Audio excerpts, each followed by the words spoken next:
Hello my dear viewers, I am Vishwanath. మన సాహిత్యం channel. సాహిత్యం అంటేనే కవిత్వము, అదేవిధంగా కథ, అదేవిధంగా చర్చ, విమర్శ, సాహితీ వైఖరిలో ఉన్నటువంటి రకరకాల మార్పుల గురించి మాట్లాడుకుంటాం.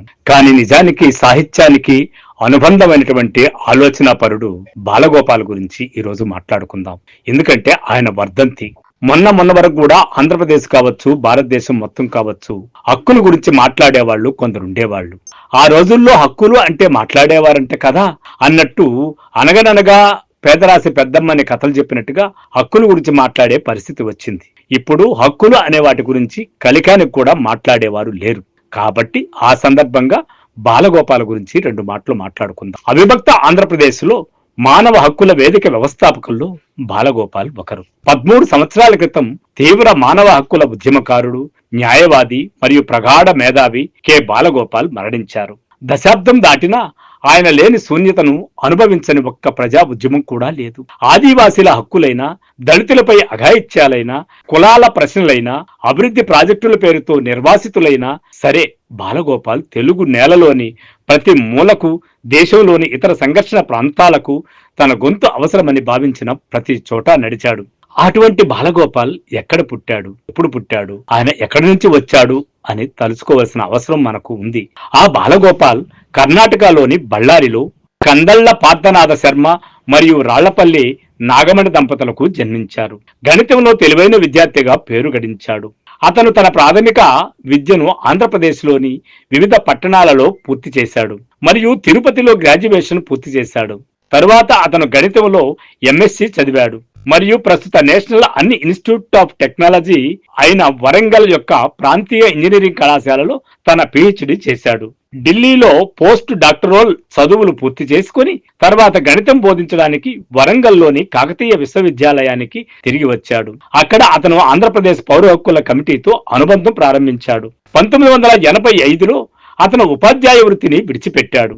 పౌర హక్కుల క్రియాశీలతకు తనను తాను అంకితం చేసుకున్నాడు. సహజంగా టీచర్గా ఉన్నవాడు తన జీతము, తన కుటుంబము, తన యొక్క బాగోగులు చూసుకుంటాడు తప్ప ప్రజల బాగోగులు చూసుకోని చరిత్ర అప్పుడు ఇప్పుడు ఉంది. కానీ కొద్దో గొప్ప అయినా టీచర్లు అంటే ఉపాధ్యాయ వృత్తిలోని వారే ప్రజల గురించి ఆలోచిస్తారు. అలా ఆలోచించినటువంటి మేధావులలో బాలగోపాల్ ఒకరు. 1998లో హ్యూమన్ రైట్స్ ఫోరం బాలగోపాల్తో సహా దాదాపు 35 మంది వ్యక్తులచే స్థాపించబడింది. మార్క్సిజము మరియు భారతదేశంలోని హింస మరియు కులాల ప్రశ్నలపై, రాజ్య పాత్రపై పౌర హక్కుల వర్గాల్లో 6 ఏళ్ల పాటు నిశ్చితమైన చర్చ జరిగింది. సామాన్య ప్రజల నుండి ప్రముఖ వ్యక్తుల వరకు బాలగోపాల్ కార్యకర్తగా మరియు న్యాయవాదిగా సుపరిచితమైన వ్యక్తి. అనేక ఆదివాసీ గ్రామాలలో విపత్తులు సంభవించినప్పుడు లేదా నక్సల్స్ ఎన్కౌంటర్లు జరిగినప్పుడు ఆయన స్వరం ప్రతిధ్వనించింది. ఆయనకి పోలీసులు చనిపోతేనో, భూస్వాములు చనిపోతేనో, డబ్బున్న వాళ్ళు చనిపోతేనో గుర్తుకురారు. కానీ ఆ గిరిజనులో నక్సల్స్ చనిపోతే మాత్రం నేనున్నానట్టు పెద్ద హృదయం ఉన్నటువంటి వాడిలాగా వస్తాడని ఆయన మీద బూర్జువా వర్గానికి సంబంధించిన వారందరూ విమర్శలు చేసేవారు.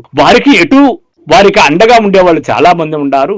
నక్సల్స్ కు, ఆదివాసీలకి, పేదలకి అండ ఎవరున్నారు, నాలాంటి ఒకరిద్దరు తప్ప అని నిర్మోహమాటంగా చెబుతూ వాళ్ళ వైపు ఏకపక్షంగా నిలబడేవాడు. బాలగోపాల్ ప్రముఖ దినపత్రికలలో మరియు ఎకనామికల్ అండ్ పొలిటికల్ వీక్లీ వంటి ప్రచురణలతో సమాజంలోని అత్యంత బలహీన వర్గాలకు సంబంధించిన విభిన్న సమస్యలపై అనేక పుస్తకాలు మరియు వ్యాసాలు కూడా రాశారు. షెడ్యూల్ కులాలు మరియు షెడ్యూల్ తెగలు మరియు ఇతర వెనకబడిన తరగతులకు రిజర్వేషన్పై అతని మేధోపరమైన వాదనలు ఇప్పటికీ సంబంధితంగా ఉన్నాయి. మరియు మనం ఎక్కడ ఉన్నా శక్తిని ప్రశ్నించడం, అర్థవంతమైన ధిక్కరణ అతను వెళ్లే ముందు హక్కుల కార్యకర్తల తరానికి ఈ తత్వాన్ని బోధించాడు.